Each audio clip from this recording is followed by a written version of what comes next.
Just a quick heads up that these are adults having adult conversations about things that take place on a show where the adults use a lot of adult language. All this to say there might be some salty language ahead, so please plan accordingly. I know we're all excited Zav's here.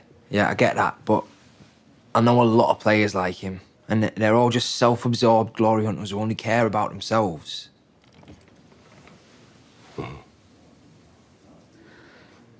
Jamie, don't you think that coming from you, that's a little bit ironic? Don't know. But look, the point is, we don't need this guy. You know, I think we've got a good thing going there, and he's already fucking it all up. Hey, Jamie, I hear what you're saying, man. But I think we got to give it a game or two and see what's what. Yeah, of course, yeah. Well, thanks for hearing me out. Hey, thanks for speaking your mind. Please continue to do so. Yeah. Oh, and I weren't being ironic. I was being hypocritical. That's...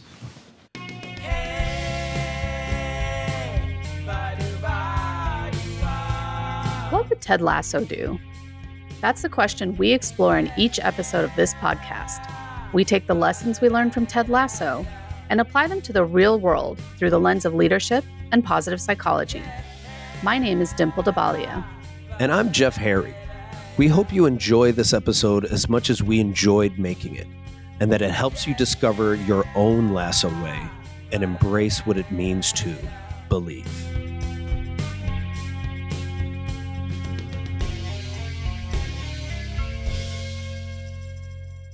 All right, welcome back to What Would Ted Lasso Do? Season 3. Today we are talking about episode 3, 451. This one is written by Bill Rubel and directed by Destiny Ikarga. And I don't remember her name before, so I'm not sure that she's directed before. I know Bill Rubel has written other episodes in the past. I just don't have those on me today. So yeah, this was yet another incredible, I feel like this season has been so incredible already so far. So yeah, there are a lot of layers to this episode and so many places where I'm like, oh my goodness, I completely relate with that. Ooh. I must talk about that at some point. I must process it for myself. Yeah, I can't wait to hear. So let's dive in. Did you notice any overarching themes coming out for you with this one? The overarching themes, some sort of inevitable, I don't know, not just inevitable impact, but maybe like inevitable consequence. There's something eerie about the episode where I'm like a shoe's gonna drop, right? It's going well. Maybe that's it. Maybe it's the foreboding joy, right? It's just things are going well, but and that just is hanging in the balance at all times in everyone's situation, right? In many different people's situation, just like last time we were speaking about everyone's in a crisis. It's like everyone is dealing with a certain level of foreboding joy, or maybe they're right in the middle of the mess. So, yeah, I kind of felt that. Yeah, and I'm not sure, foreboding joy would be they're in the good stuff, but they're worried about the bad, right? And so, yeah, I guess definitely there's a few people probably in that space.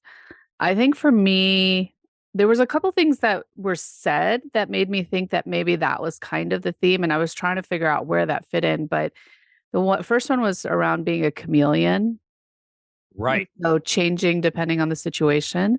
And it got me thinking about, I know we talked about this in the past, this idea of the masks we wear in life, right? And not really being authentic and stuff. And so I feel like we saw a lot of that in this episode, hiding behind who we really are or not wanting people to see who we really are. And then the other thing that was interesting was the kitsungui, I know. Oh, yeah.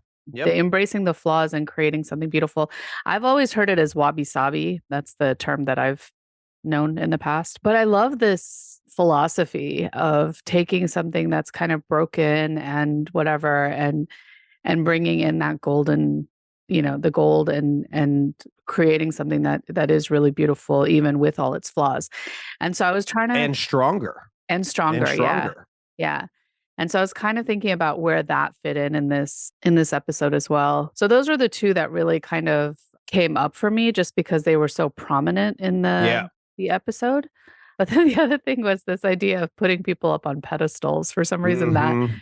kept coming up for me too. So anyway, so let's jump in. I mean, let's just start with Colin since he was right up at the beginning of the episode. So what's interesting, I didn't remember what his name was. So I had to write, I don't know who this character is. This is the notes I'm writing, right? First Uh-huh. time.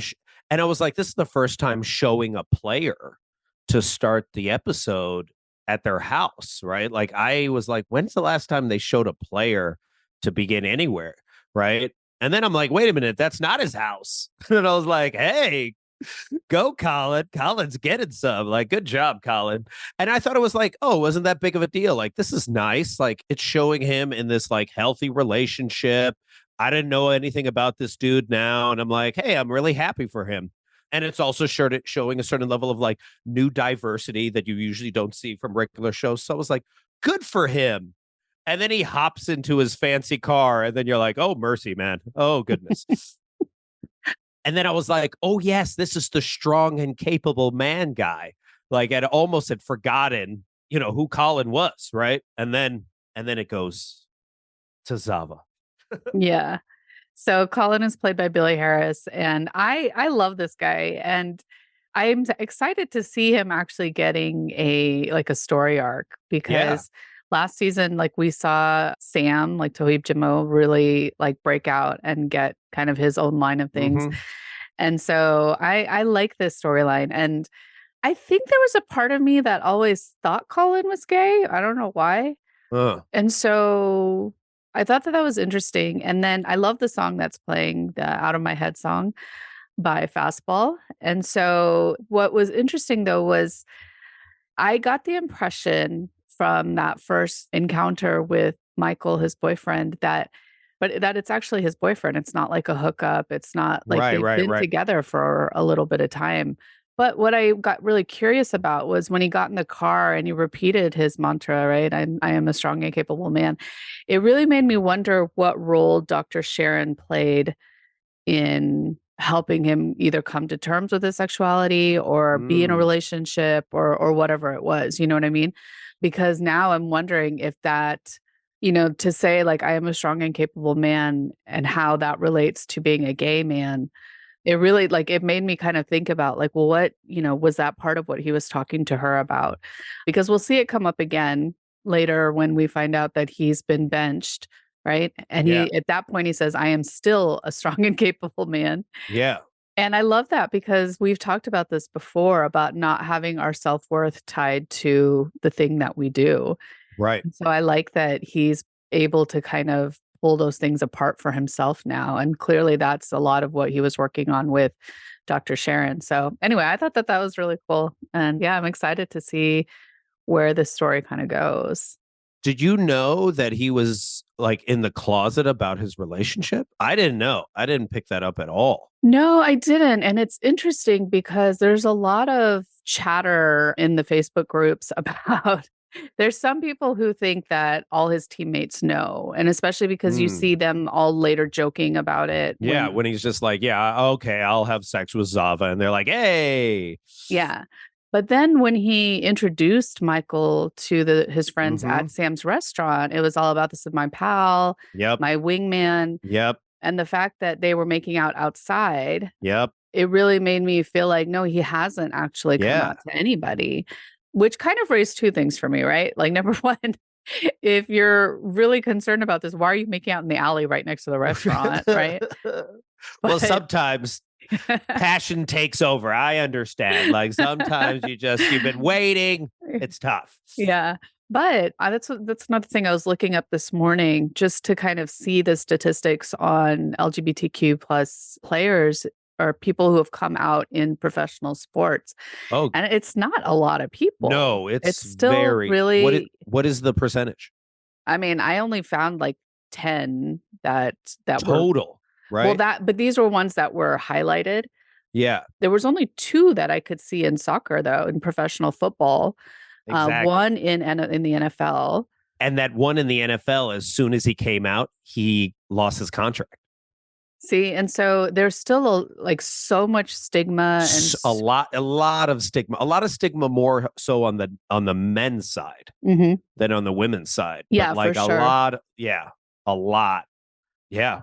Yeah. Yeah. So I think it's going to be interesting. Somebody mentioned that they had this theory that like Zava's going to find out and want him kicked off the team, Oh, interesting. which I think would be an interesting storyline. But they mentioned that there was something similar that had happened in real life with Zlatan Ibrahimovic. Ibrahimovic. Thank you. But I couldn't find that online. So Okay. I what I did find was he did make a joke that kind of was not taken well. Oh, like a homophobic joke. Yeah. Ibrahimovic gives off that vibe. Yeah. So So I think it'll be interesting. I was surprised that he hadn't come out to his teammates, because his teammates, if anybody would be welcoming, it would be his teammates, right? And if there really has been enough psychological safety built, then I wouldn't have thought it would be that big of a deal, right? But apparently maybe it still is, right? And maybe, especially maybe in the English Premier League, like no one wants to talk about it. And then it's fascinating, just to finish this arc, right? Is maybe they're partly making out in the parking lot because subconsciously they want to get caught, right? Maybe, yeah. Or just want to be able to announce. And then Trent is there and he has a story if he wants to, but then Trent has to decide, like, is he part of the team or not? Like, or does he care more about breaking a new story? So there's a lot of layers in such a short period of time with Colin's story that I found really fascinating. I'm curious though, like I'm really curious if Trent Krim turns out to be gay. Right. Because we don't really know much about his life. I mean, he has a daughter, but that, anybody could have a daughter. Mm-hmm. And so it does make me wonder if I think first of all, I don't get the impression that he would betray the team again. Like after the Right. whole thing with Ted and that story coming out. Yeah. I don't think he would do that. But I will be curious to see like how like if he says anything to Colin or supports him in some way because he now knows. Yeah. But to your point earlier about being surprised, I'm not that surprised that he wouldn't have said anything. I agree that if there's ever a group that would support him, it would be this group, especially how they've come together. But going back to this idea of what it's really like in those fields.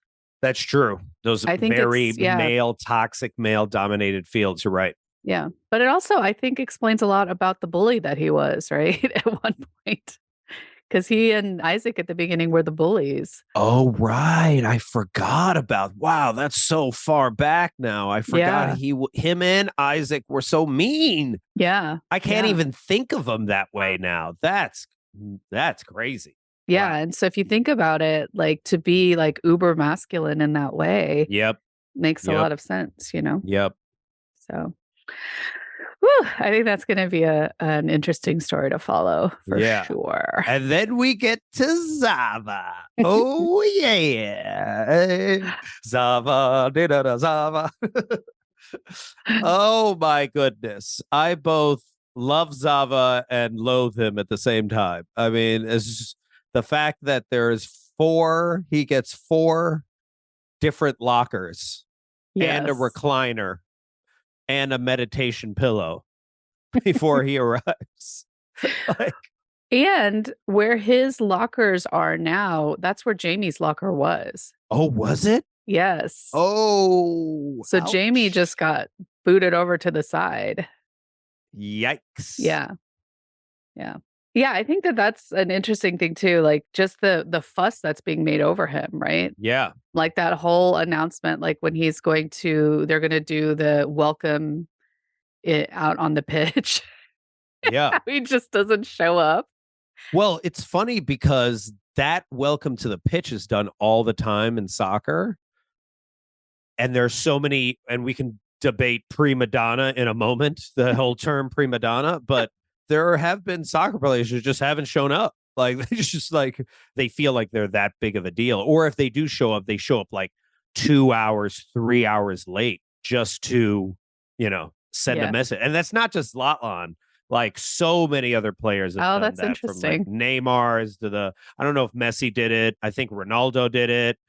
A lot of them, because they have the whole stadium sometimes filled just to have the player walk out and do nothing, just say hello. Hmm. So it's just like a standard thing. So yeah.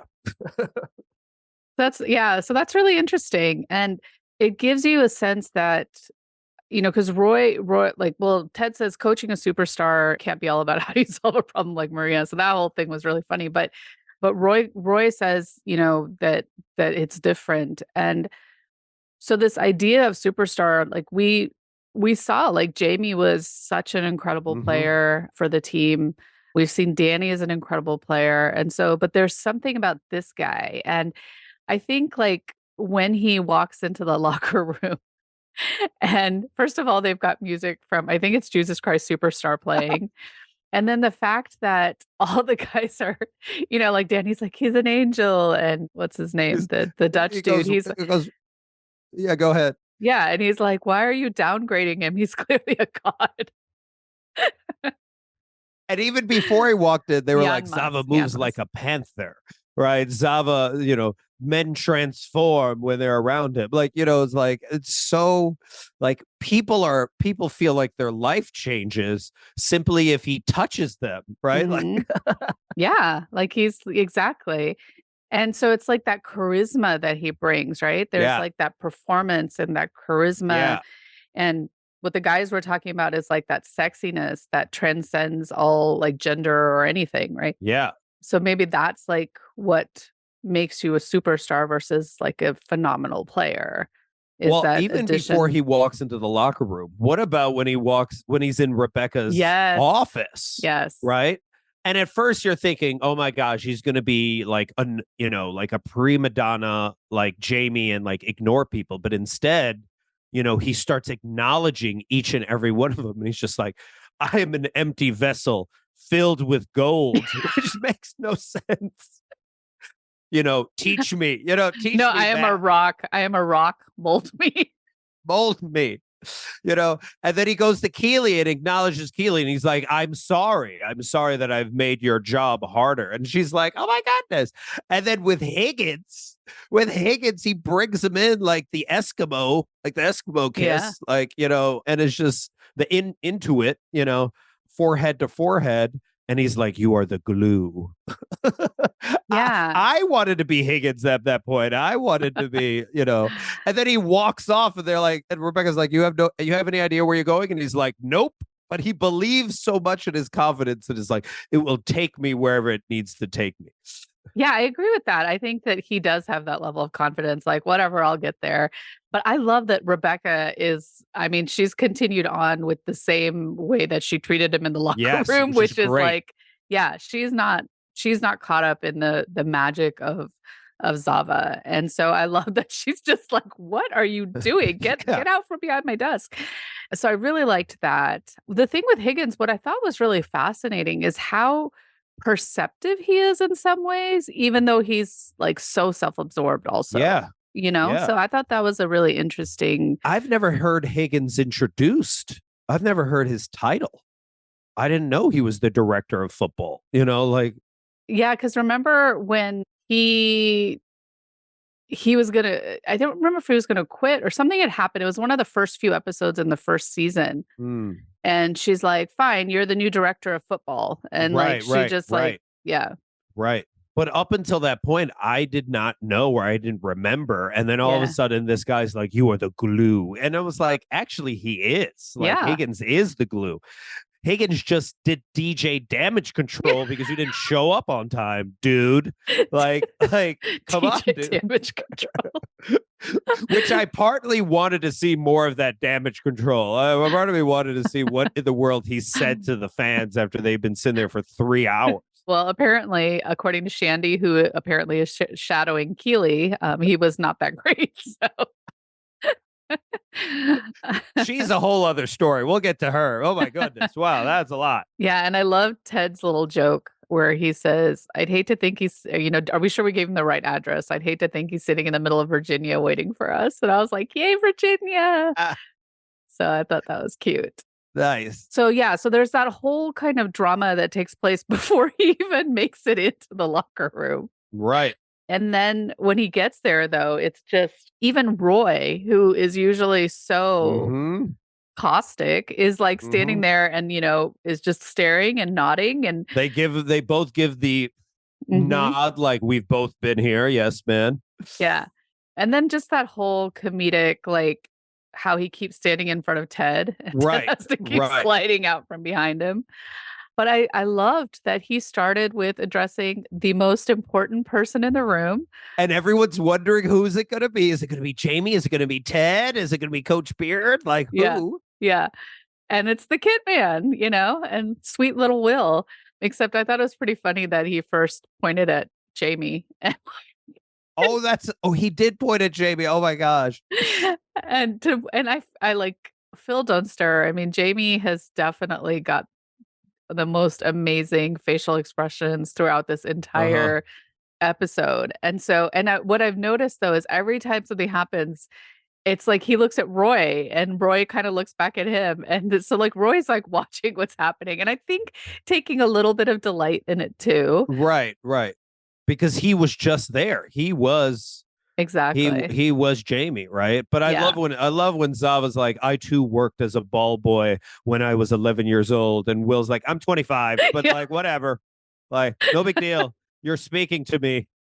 And then they do that long Wim Hofer breath that we That was talked not a about Wim. last That time, was or not a Wim whatever Hof that breath. is, No, it wasn't. But whatever that breath was. And everyone's not able to breathe as much as him, so they're like looking around like, should I keep breathing? Like, what's happening? that was Like, so funny too. And like especially Danny and Will, like their expressions. Danny looks like he's having a religious experience, and Will like Will's in his own little world. And then Roy keeps opening one eye to like check out like is are everyone we done still like yet? we done? Right. Yeah. Are we done? Oh my gosh, that whole thing was really funny to watch how everyone was breathing. Yeah, and his was like that one single intake. And being that I have a workshop called Embracing Your Fears, We Over Me, the fact that he's like, there is no we, there's Yes, no me, there is no you, there's only we and the us and the we in us. And like Jamie's like, oh my gosh, like I'm gonna throw up. Like, what is this guy even talking about? But sometimes I guess when you're around like that level of like, I don't know, thought leader royalty, even when they say stupid crap, everyone is just like, "Oh my gosh, you're amazing." Mhm. Yeah, and so then, like, then he just takes off into the office, and when he does that, and Ted's like, we're gonna go check on him. You all keep breathing on your own or whatever." And you turn around and look, and like the whole like people are like wiping their eyes, and they're just like in this state of like awe, of what they've just experienced. And yeah. This reminds me, there, Matt Damon when he did Rounders, he did that card movie, which was a really good movie with John Malkovich. Mm. John Malkovich first walked into the set, and everyone freaked out because they're like, "Oh my gosh, it's John Malkovich!" Blah blah blah.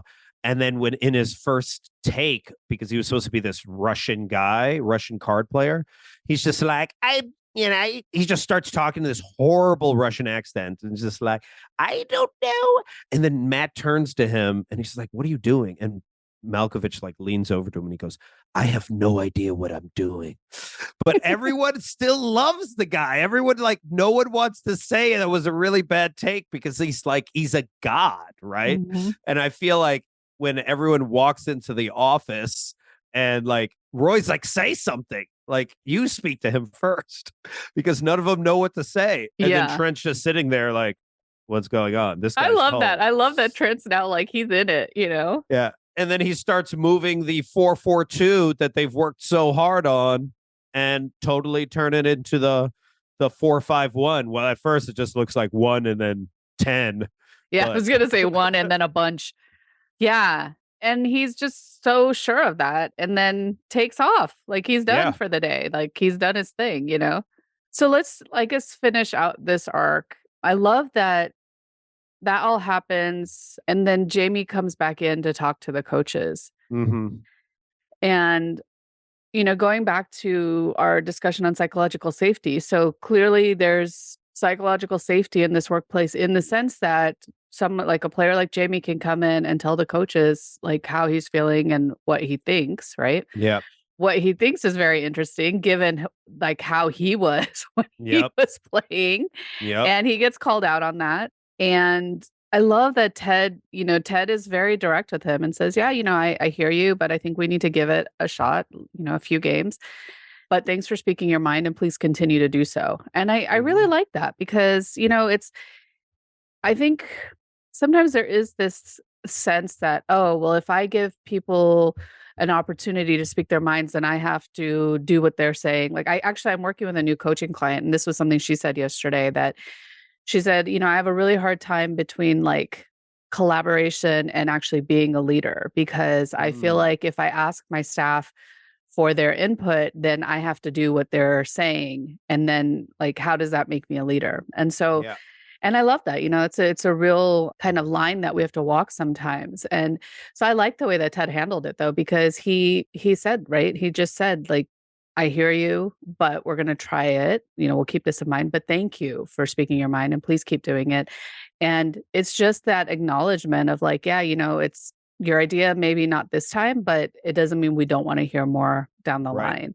I also like what Coach Beard called him out, because he was just like, it's pretty ironic that you're bringing this up. Yeah. Now, the growth you see in Jamie is like, we've also all considered Jamie to be kind of like just not very bright, right? Mm-hmm. And then all of a sudden he corrects Coach Beard. And he goes, actually, I wasn't being ironic. I was being hypocritical. Yeah. And then he walks away, and then Coach Beard's like, oh my gosh, is he right? He is right. I Yeah. love that. I just love that. I was like, Jamie is growing. Mm-hmm. He still hasn't hit on Keely. I've been waiting for him to like swoop in there. He hasn't. I'm like, this is. I don't think he's going to, though. That's what I don't think. I don't think so think either. so. Yeah. I think it's moved on, which is amazing. Yeah. I think the growth that's happening for him is real and it's lasting. And like we were talking about with the last episode, how he's stepping in a lot of ways that Ted used to, And even his comment to Ted and the coaches was that, I think we've got a good thing. Like, I think we're fine. Right. We don't Right. need this. This is all like bells and whistles, Right. And so I think his growth kind of arc is not just kind of a one and done, but really like it keeps going, But I will say, as much as it's like, we don't need this, like, it looks like it's really helping. For sure, right? So now we go to like that first game, and I liked this montage. I thought that this was really cool. Oh, I love I always love montages. They're my favorite. Yeah, and so you start like with that first goal that was like literally Jamie passing the ball, and from the halfway mark, like he made the goal all the way across the field, which I feel like that happened. No? Well, that's a video. That's the one you sent me. Okay. That's a video I sent you. That was like, so Zlatan Ibrahimovic, after he'd played so many years in Europe, comes to the LA Galaxy, which is like the biggest thing that ever happened to MLS, right? Ever happened to US soccer. And his first touch is a goal. And it's not from like the halfway line, but it's like it's maybe at least 70, 60 yards away. So it's still a ridiculous goal. And then, of course, he takes his shirt off as soon as he does it. So they literally were mimicking that. And then later on, when they do the other montages, the way he scores that back heel, so similar to another. Oh, to that second video. All right. Well, even not that video. There's another video of him doing a back heel. So he has so many of these unbelievably ridiculous goals. And then he has one for Sweden where he does a bicycle kick from 50 yards away. It's like considered one of the best goals in World Cup history or whatever. And that was his bicycle against Man United. So like they literally are grabbing clips of this dude. Wow. And his whole back is tattooed. I mean, it's not of him, of him, but many times he's climbed up on top of the side and everyone's like praising him, especially the players. So yeah, that whole montage was just so much Zlatan in the Zava. I might even make a video just matching the goals up. That would be amazing. I will definitely link to the 2 that Jeff sent me today in the show notes. The other thing that was funny was the song that plays through the montage has its own history, which I thought was really interesting. So there's a really great article that was put out by Atlas Obscura about the deep roots of this song. And I can't even pronounce the title of it. It's like Chrisin Colin and Sinali Cluso or something like that. I It's like this. respect that you tried that. Yeah. I respect that Thank you you. dove in. It's remember how in Mary Poppins there was Yes. supercalifragilisticexpialidocious, right? Yep. That's like Yep. one big word. It's like that. That's what it looks like. And so the song is by Adrian Celentano, and it's actually sung by his wife. But the whole thing was this history in, I think, Italian music where they'll just make up words to make it sound like English. Oh, wow. And so this entire song that's playing during the montage is none of the words are real. And so so I thought that was really interesting because of number one, the way that Zlatan, speaks and makes up this stuff that doesn't make sense, but also makes you wonder kind of like just this idea of things being real, right? So we've got him like showing up, he's bonding with the team, they're all meditating now. Danny's like found his like mentor for life, Yeah. it looks like, Seriously. right? He's literally mimicking Yeah, him. He's literally exactly. modeling every movement he makes. But we know that Zlatan's own, like the real Zlatan, his trajectory has been similar to where he goes in initially, he does all this stuff, like incredible stuff on the pitch, and initially is like working with his team, but then like something always shifts, right? Mhm. And so that's kind of to your point about like the foreboding, Yeah. like what's the other shoe going to drop? Like, that something's got to come. Well, also, it's already obvious at the beginning, right? Because he says, like, it's, what is it? I said it before. It's not me, it's we, right? Hmm. There's no me, there's no you. There's only the we and the us, right? Hmm. But the we and the us seems to still be a lot about him, Yeah. because we have to remember when they all have their hands in Oh, to yeah, at the exactly. beginning to do Richmond, they have to wait for a really long time for him. And then finally, when he goes, he like literally walks in the middle Yeah. of like symbolically, like it is all about him. They want it, like he wants to be worshipped all the time. Hmm. And that's how this thing works, right? Yeah. And there's gonna be a point where that's just not gonna, that's why it has to implode, is because it can't always be about him, especially when he's not doing well. It's going to be really interesting seeing his arc and what happens behind the scenes when like he's not himself, right? And Yeah. it actually shows the vulnerable part of him if we see that. If we see that, yeah, it'll be really interesting. And so during this arc, we see like the team is moving up, things are going really well, Mm-hmm. They're in third place in the right behind West Ham. English Premier League, which is crazy. They beat Man United, which no one beats Man United if you're that small of a team. So, And especially because just 2 episodes ago, everyone was talking about how they predicted them to come in, mhm. finish 20th, right? And so the fact that they're moving up, so Zava has definitely made an impact, right? He's Yeah. gotten them to where they want to be. Also, I've never seen Rupert angry. Like that was the first time I saw actual anger coming from that dude. He usually like holds it down. But do you remember when he's just like sitting on the couch with his wife and kid? And he's like, oh, and I was like, oh my goodness, Rupert is shook. I feel So like that happened one other time in the past with one of the other games. I can't remember which one now, but there was one other time where he got really angry and like his girlfriend kind of walked out of the room. oh, interesting. Okay. Yeah, but to your point, you're right. Like usually he just kind of like doesn't, well, we don't see it at least. So, Right. And even Nate, they even show a little Nate for a second there. but Nate, it's interesting. Like his expression is he's just like, okay, okay. And in my, like what I saw with the wheels turning in his head, Like, how do I beat this? exactly, like Yeah. creating the strategy. And for Yeah. me, it seems like if Zava is doing everything. The way to beat it is to get Zava out. Yeah, exactly. Right. Like injure him. Yeah, do something. Right. Right. And so I just felt like I saw him just kind of thinking about like, okay, how do we move past this? But what was interesting is the announcer say something like, oh, if you're a Richmond fan, it feels like everything's going your way these days, right? And then we see like the guy from the pub comes in, oh, I got a job. We got to talk about that for a moment. Okay. Because I got to find the study. There has to be, I'm sure there's at least one or two where people feel more confident when their team is winning. Like it changes a city's mood, right? It changes, especially people that are obsessed with their team. Like that's everything. So that realistically could happen, right? Where someone that's just like, I've never gotten a job. I'm not confident about anything. And I'll been like, I have the confidence of Zava going into this interview.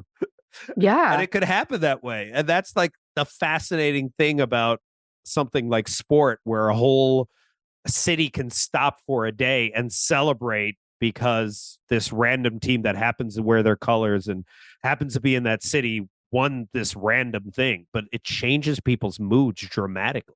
It does. But it brings everyone together in community, right? And in that community, you feel safer. And when you feel safer, your nervous system is more regulated. And so you're able to like get out there and be a better version of yourself. And so, yeah, I would love if you found something that actually shows the science behind it. But I agree. And I feel like I remember learning about that when we were studying positive psychology. But I mean, I know there was less crime in Chicago when the Bulls were winning championships. Like at certain, and like not like overall for the whole year, but obviously during the finals, crime went down because everyone's watching the game. So people are not doing anything else. Yeah. So, but this idea of like it being more than just while you're watching the game and like, when you're outside of that space, but the feeling carrying with you, right? Yeah. Yep. But it's interesting because then you see like the people on the team. So like Jamie's not happy. Danny's all in. Danny's just like, yeah. And then Ted is in his own world. He's drinking a lot again. We'll talk about Ted in a minute with what's going on with him. Yep. Colin seems happy. Like he's not playing, but he's like happy, and it looks like he's kind of happy in his relationship. He's waiting for his boyfriend to get back. And he seems at peace with things overall. I didn't get that vibe. Oh, you didn't? Oh, interesting. No, I got the vibe that Colin is like the only thing going well right now is his boyfriend, right? Because even when he texts him and he's just like, "When are you back?" He's just like, "I need some level of connection." And then his boyfriend's just like, "You thirst much?" Like he's just joking around with him, but he's just like, like he's got nothing else to do now because he's kind of like sitting the bench and so I'm sure he's repeating, "I'm a strong and capable man," much more now because it's tough. He's like the meaning and the contribution that he had early on. We got to remember the game before Zava arrives, Colin is the one that brings up the ball. That's true. That breaks the 4-4-2 of, I forgot which team they were playing, but and then they score the goal because of him. Right. And then now he's chilling on the bench. So yeah, that's a good point. That's a really good point. And maybe that goes back to that chameleon comment, right? Right. Where like he looks like he's happy. Yeah, that's true. That's a good point. So he's just making it work wherever he is, or making it look like it's working wherever he is. And then even Roy is kind of, like he's getting excited. And so he makes the comment to number one, after the first goal, he says, "I could get used to this." Right. Because this is really easy coaching when someone's scoring goals. Yeah. And then they give you credit for it. Right. They're like, "Is Ted Lasso the coach of the year?" Like the fact that they even said that. And then the guy makes fun of him and is like, "Come on, anyone can write Zava's name on a sheet." But the coaches do get credit now a lot more when they're winning. Yeah. But then also Roy says to Trent Krim, "Did you ever think your book would be a fairy tale?" Right. Yeah. And so I thought that was kind of interesting too. Which makes me then feel the foreboding joy as well. It'd be like, "Don't say that. Don't jinx it, Roy." Yeah. Because fairy tales always have some drama in there. And also they're only 5 games in. Like, let's calm down. Like it's still early in the season. I think there's 40 of these games. So Yeah, and the episode that is going to be coming out next is all about their play against West Ham. So I think this is going to be a Oh. really interesting episode that's coming Well, up. this is the So, thing, and this kind of reminds me of, and maybe we talked about this a little bit earlier, when you put all your eggs in one basket, right? mhm, mhm, Like I've said this to my nephew and other people that I know that like work out a lot and they get a lot of their confidence from working out, right? What if mhm. you get injured? All of a sudden you get injured, your confidence is rooted in that result, and now Right. you can't do that.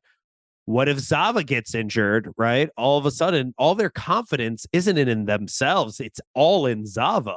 Mhm. So if for some reason Zava's out, what happens to Rojas? Where does his confidence go? Is it on the bench? Like, and then who's going to show up? Who's going to show up but the person that was trained by Roy? Yeah, The that's kind of funny. Padawan, the Yeah. Padawan, and Colin probably, right? If Colin, is truly believes he's a strong and capable man, Mhm. if Zava, I don't know what happens, but if Zava like does get injured or somehow something happens, it'd be Colin and Jamie that would have to step up. Yeah. Yeah. Well, Jamie and Danny for the likely on the pitch though, right? Right, right. The Yeah. forwards. Yeah. Yeah. So let's talk about Ted for a second. Ugh. Wow. Like Oh. that went somewhere I wasn't expecting. Like I was not I expecting. was I like, was not "What?" ready. I was not ready. Like, why are you making that phone call right before a very important game? It's a Zava game. He's like, I'm just going to make a 4-minute phone call. I was like, oh my goodness. Yeah, the timing was kind of funny. Like you have 4 minutes before the game starts. So, Starts, yeah. And you can't remember the number, so you're going through this whole thing. which might be a good thing, right? Like, or a thing. Maybe it's not a good or a bad thing. It's just a thing, right? Yeah, as Beard says, yep. But so the guy who answers is their therapist. Like that just I couldn't even Yikes. I was like, "What? Did I Yikes. hear that right?" I mean, just so many ethical issues, right? So many. And he does say later that they didn't start dating till like a year and a half after they broke up. Right. But somebody in one of these Facebook groups looked up The rules. the rules in Missouri.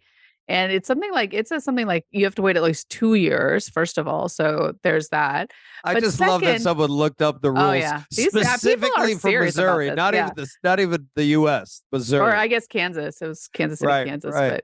Wow. But what's crazy to me is that, I mean, there's so much, but it really does make me think about his whole aversion to therapists, right? Like, Yeah. because even Yeah. though this guy was supposed to be like impartial, and it's Yep. funny because for some reason, when he talked about it in the past, in my mind, I just assumed that the therapist was a woman. I didn't Mm. make, I don't know why. That was Mhm. just the assumption I made. And so to hear that it's a guy and that he's now like dating his wife or ex-wife, and it does make you wonder that how did this guy's feelings influence how he ran those therapy sessions, you know? Exactly. Right. So you have all of that. Ugh. Yeah. And then it's tough too, because like even when he answers the phone, you're like, if it wasn't Ted's wife, I mean, it wasn't, he wasn't dating Ted's wife, I would have been like, this guy's kind of funny. Like, that's a funny way in which to answer the telemarketer phone. And you're like, okay, that's interesting. But you're like, oh gosh, like this guy is not only dating his wife, but this is the Jake that his son has been talking to Mhm. as he's about to. He's like, you want to see a sunroof? And his kid's like, oh my gosh, I've never seen a sunroof. Blah. So, oh, that whole then Ted going and then researching everything about that guy. Dude, I relate to that a lot. Yeah, there's like a fine line between research and stalking, but yeah. Yeah. Because I remember when I broke up with someone that I was really close to, and it was really close to their family and their kids.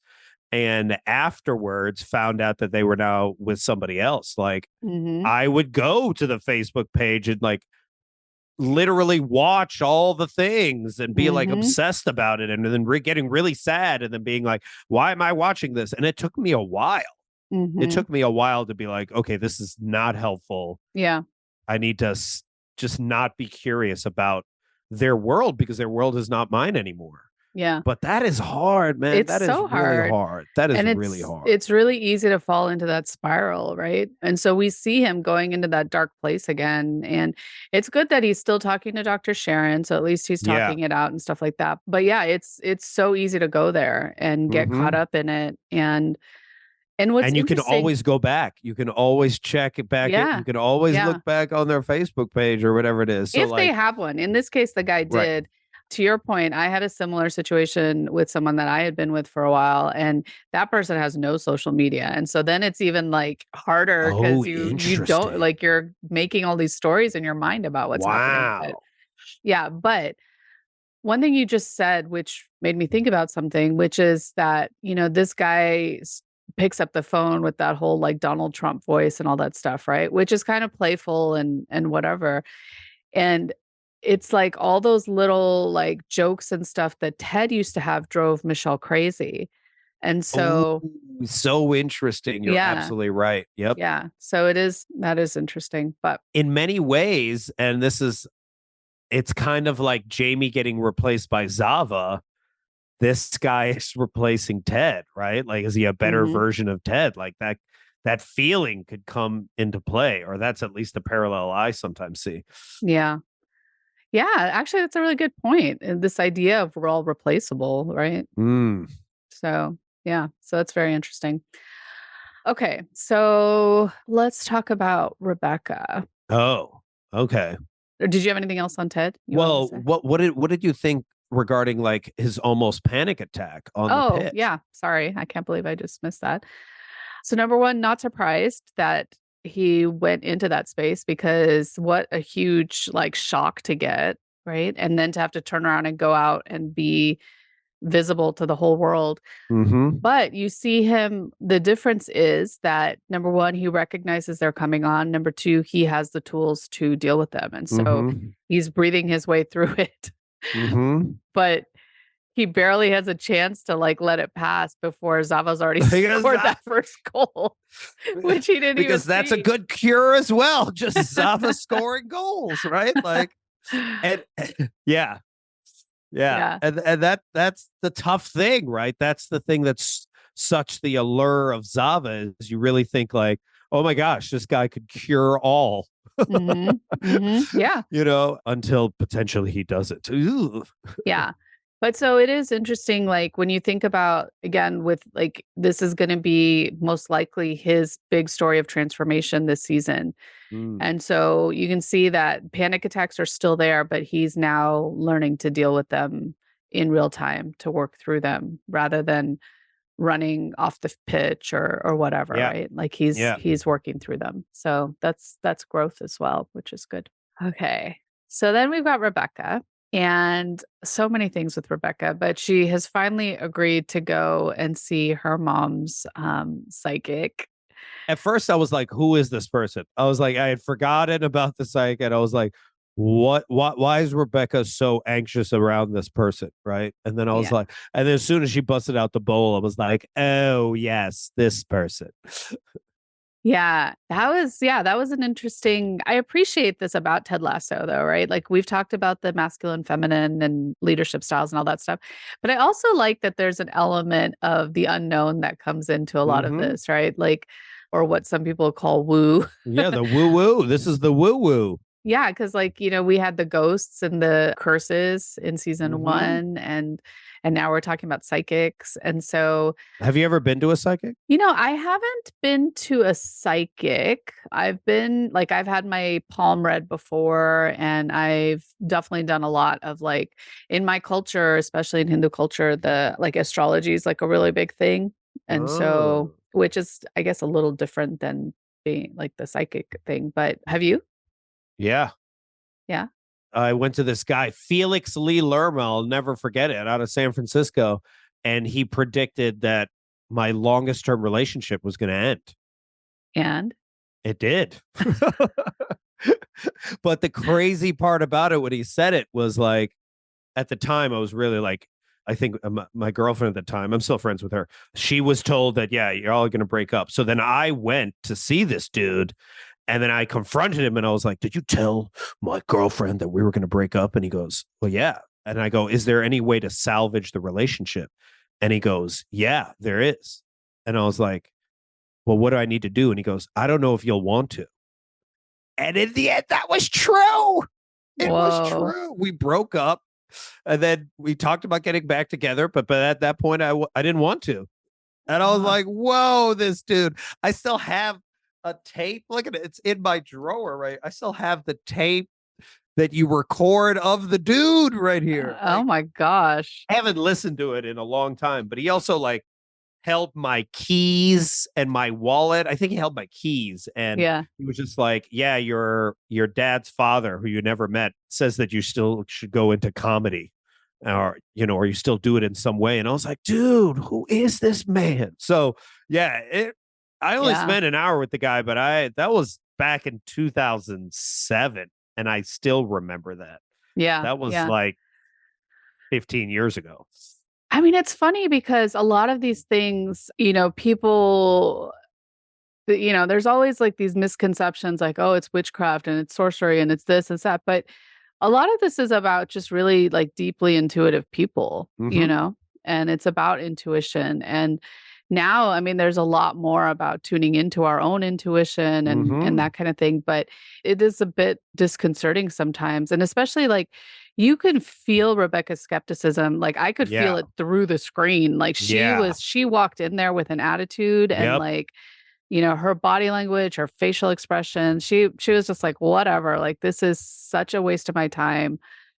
It reminded me of Ted when he was in Dr. Sharon's office the first time. For the therapy. Exactly. And Tish starts off with, the dark soul of one man disconnected you from another, and then a beautiful, more worthy soul of a man half your age arrived at the right time, the wrong time.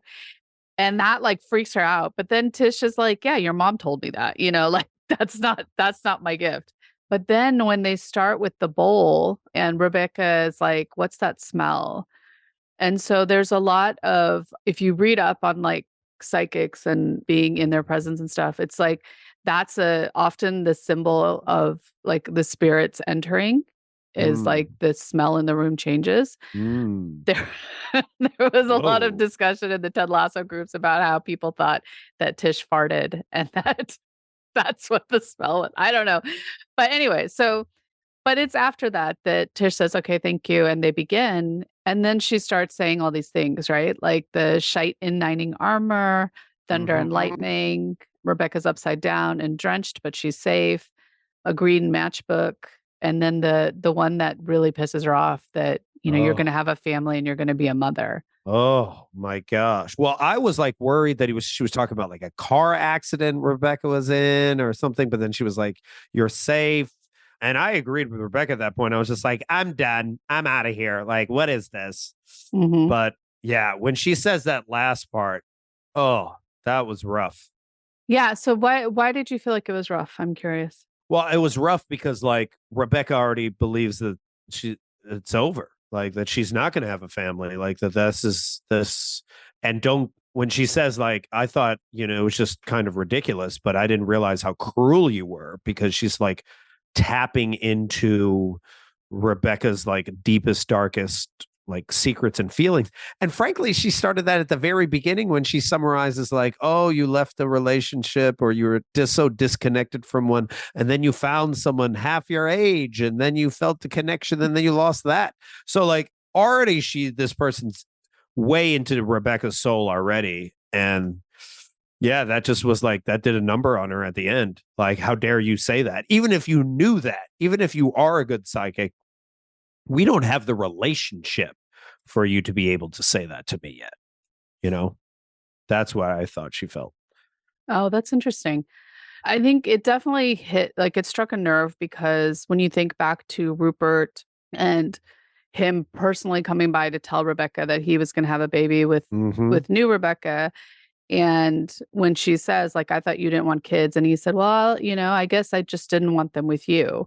And so I think it hits a nerve in that space, right? Because I think, to your point, I think she figures like a lot of people think like, oh, she's going to have a baby, but she's got to be like, I think they say that her age is like 48, 49. So I'm not sure. And I don't know if I think that's her real age, but in the show, she's got to be in her late 40s, even in the Mhm. show.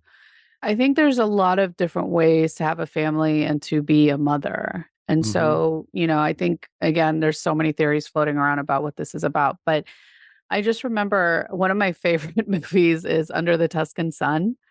And in that movie, somebody also tells her that, one day, like, because she's just feeling sad about, like, she bought this house and it's like a mess. And she says something like, I just want like a family in this home and I want people to feed and I want to have them, get married in this house or something like that. Mm.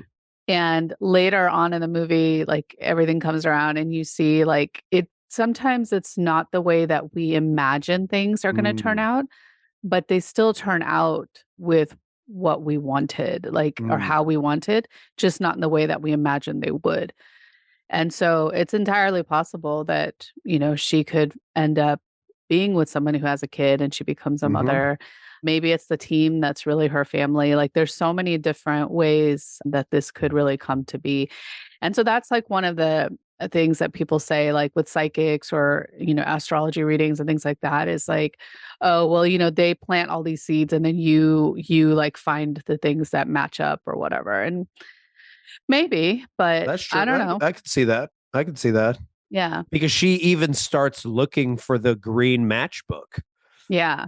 Yeah, in her So kitchen, right? it's Yeah. already planted in her mind. And then she's like, oh my gosh, what am I doing right Yeah. now?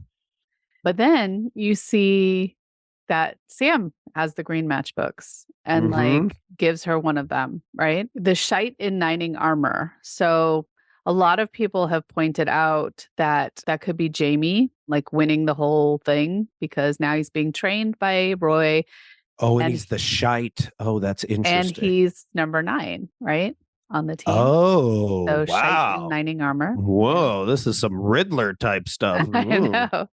And then thunder and lightning. So a lot of people have said that's like a callback to Roy telling her she deserves someone who makes her feel like she's been struck by thunder and lightning. Ooh, what a So good grab right there. yeah. So very, like you said, like I think very cryptic. And so it'll be interesting to see like how these things kind of play out over the course of the rest of the season.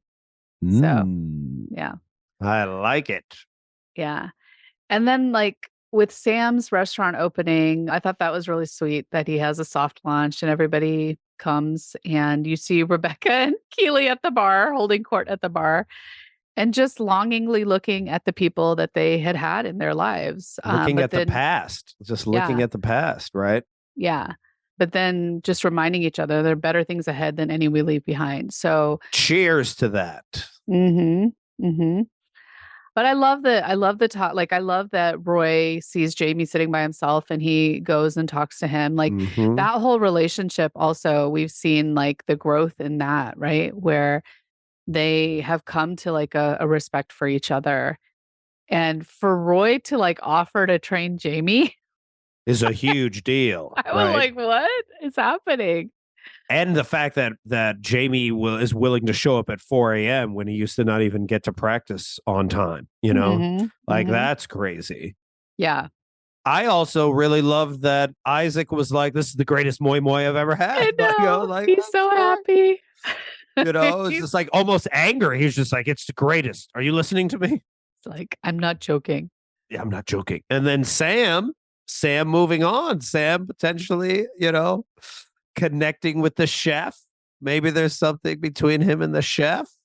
I don't know. So there's like it does feel a little flirty, but then somebody also mentioned like it looks like it could potentially be his sister.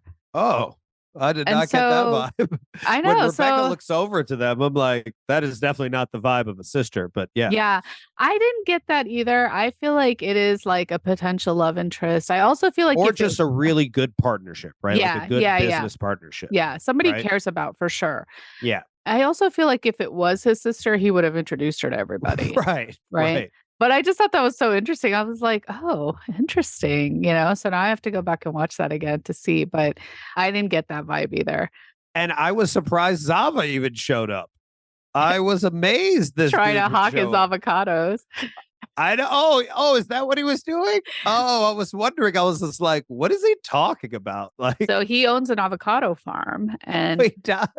so he asks Sam, That's where do you hilarious. source your avocados? He says, well, that there isn't a lot of avocados in West African cooking.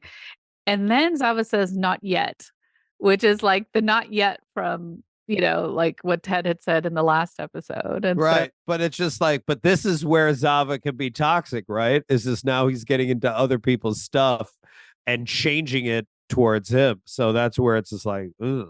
Yeah.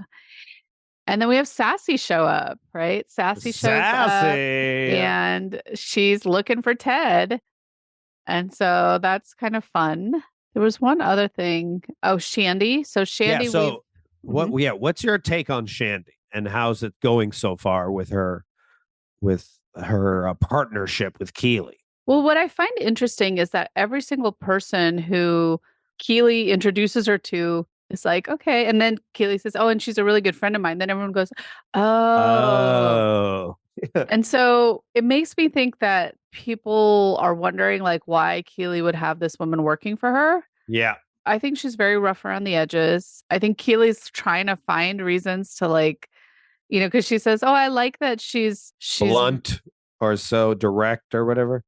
She's not shy. I like her not shyness. And yeah. And so I think, I don't know, I have a hard time. Like there's one part of me that thinks that Shandy's just going to go off and do something just really bad that's going to get Keeley in trouble. But there's another part of me that thinks like, well, either way, I think Keeley's going to have some work to do to like rein her in. Like that's my take on it. I have a feeling Keeley's going to have to fire her, which is going to be really tough because Keeley probably has never fired anyone in her life. Yeah. Because like each and every, even giving the advice to the guys at the interview, and it's just like, you should just eat hair. Like do something that's later gonna on, blow like Roy's like, did you eat hair?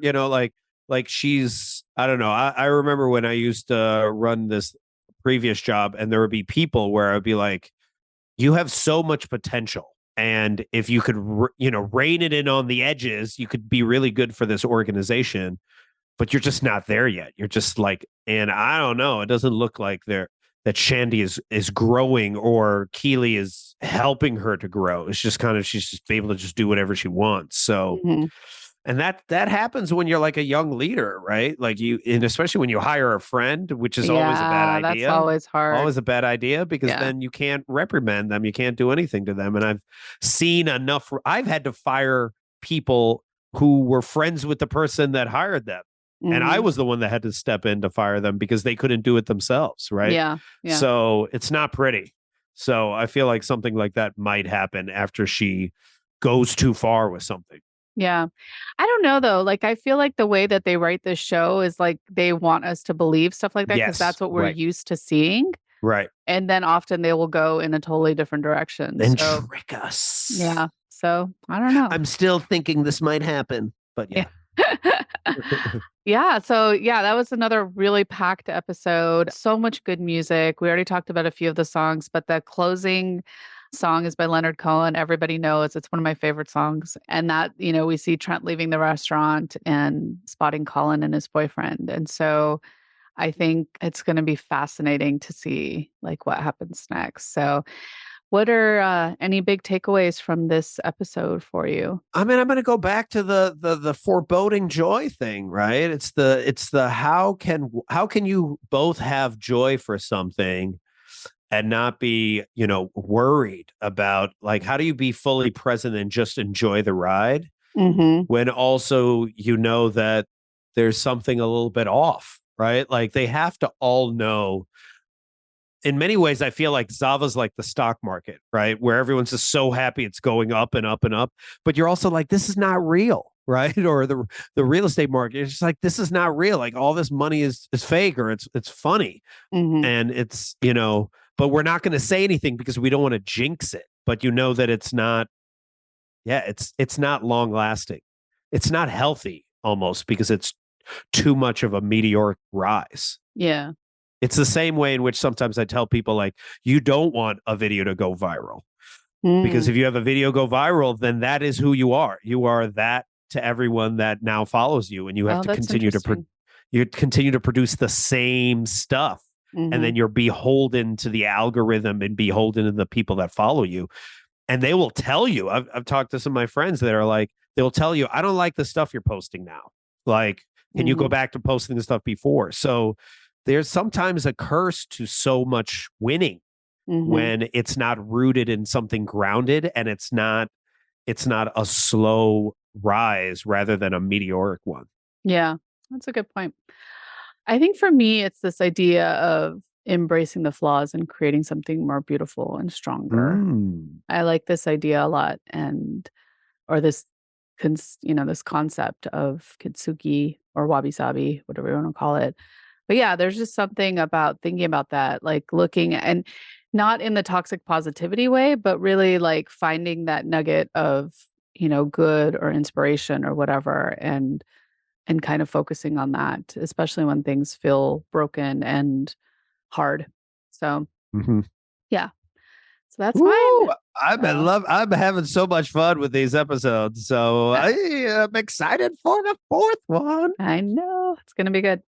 All right. Well, thank you everyone for listening, and we will see you next week. Thanks so much. Take care. Pre-Madonna. Is it pre-Madonna or Madonna?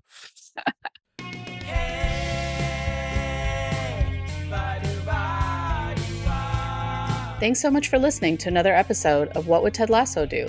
If you got any nuggets of Ted Lasso wisdom from this episode, try them out in your life and let us know what happens at WWTLD Podcast on Instagram or on our website, wwtldpodcast.com, where you'll also find a full transcript of the show. We love hearing what other Ted heads took away from the episode, or details or perspectives that we might have missed. And if you do like the show, please subscribe and head on over to Apple Podcasts and leave us a 5-star rating. Every rating helps us get our show in front of more listeners. To that end, we'd also ask, if you enjoy the show, please share it with your friends, loved ones, randos on the street. You get it. Thank you to the team at Podify for producing our show, to Kajal Dabalia for all our visuals and graphics, and to Kenzie Slato for our theme song. And most of all, thank you to all of you for listening. Ted Lasso could simply just be another show to binge watch, or if we challenge ourselves to consistently ask the question, what would Ted Lasso do?